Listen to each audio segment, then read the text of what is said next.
Shalom, welcome back in my class with Christian Education. Miss Kalima is so happy to see you again in this class.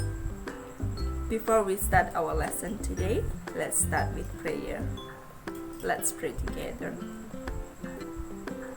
Dear God, we thank you for all your blessing. We thank you for your protection for each one of us and our family. Lord, now we want to start our lesson. Please be with us and help us to understand our lesson today so we can be more care to our environment that you create for us. Thank you, Lord. In Jesus' name we pray. Amen. Pelajaran kita sebelumnya, kita sudah belajar tentang ketaatanku membuat alam indah. Tuhan memberikan tugas kepada manusia untuk menjaga dan merawat lingkungan di mana kita tinggal dengan cara memelihara, merawat, melindungi, dan juga menanam ulang. Nah, pada kesempatan kali ini kita akan belajar topik yang baru, yaitu bersahabat dengan alam. Tujuan dari pembelajaran kita kali ini, yang pertama, kita dapat memahami akibat tindakan manusia yang tidak memelihara alam. Yang kedua, menjelaskan perbuatan-perbuatan manusia yang tidak memelihara alam. Yang ketiga, memberikan contoh kerusakan alam sebagai akibat dari tindakan manusia.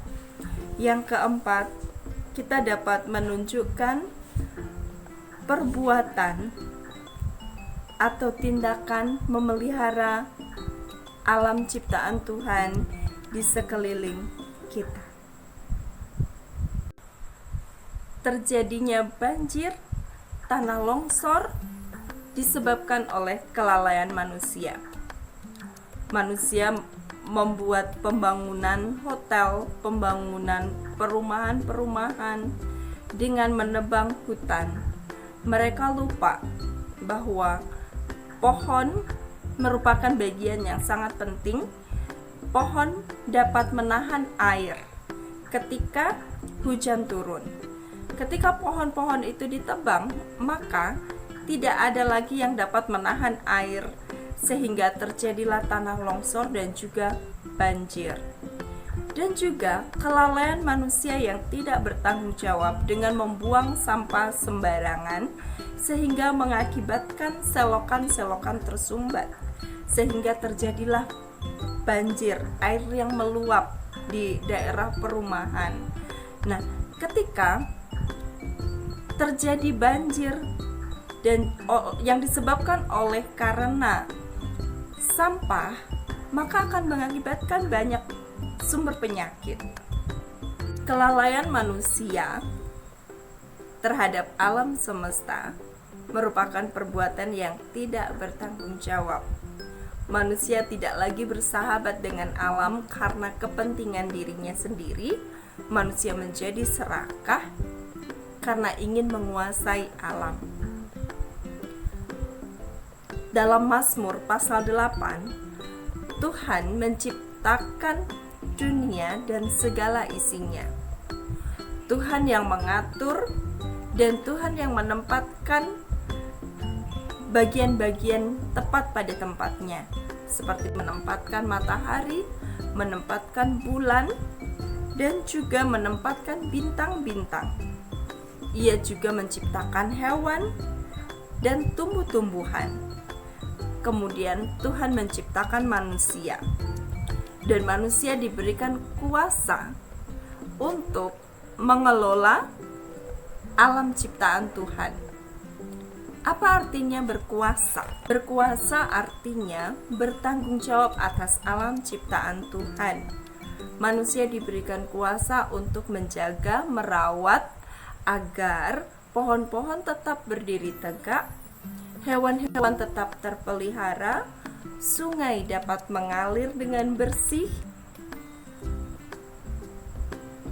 Manusia diberi tanggung jawab untuk itu, menjaga dan merawat lingkungan di sekitarnya.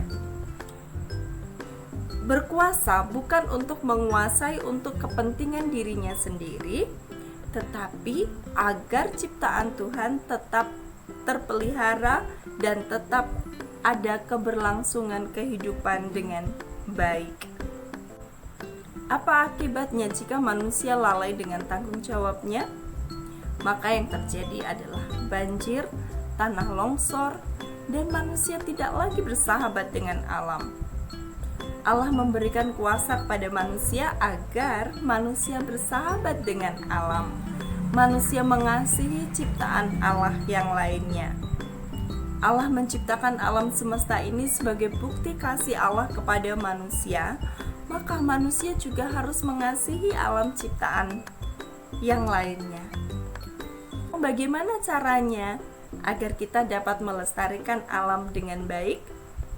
Kita dapat memulai dengan hal-hal yang sederhana. Misalnya, mematikan AC bila sudah tidak digunakan, mematikan televisi, lampu bila sudah tidak digunakan, mematikan keran air bila tidak digunakan juga, menggunakan penggunaan kertas secukupnya. Itu penting sekali. Itulah cara sederhana kita dapat melestarikan alam ciptaan Tuhan. Ya teman-teman, demikianlah pelajaran kita hari ini. Biarlah kita menjadi pelopor, pelestari alam ciptaan Tuhan. Mari kita lakukan bersama-sama dengan cara melakukan hal-hal yang sederhana tadi. Kita juga bisa menanam tanaman di sekitar rumah kita. Baik teman-teman, kita akan akhiri pelajaran kita hari ini dengan berdoa. Mari kita berdoa. Tuhan, terima kasih. Tuhan sudah menciptakan alam yang indah buat kami. Jadikanlah kami bersahabat dengan alam dengan melakukan menjaga alam sekitar kami tetap baik. Terima kasih Tuhan, terpujilah namamu. Di dalam nama Tuhan Yesus kami berdoa. Amin.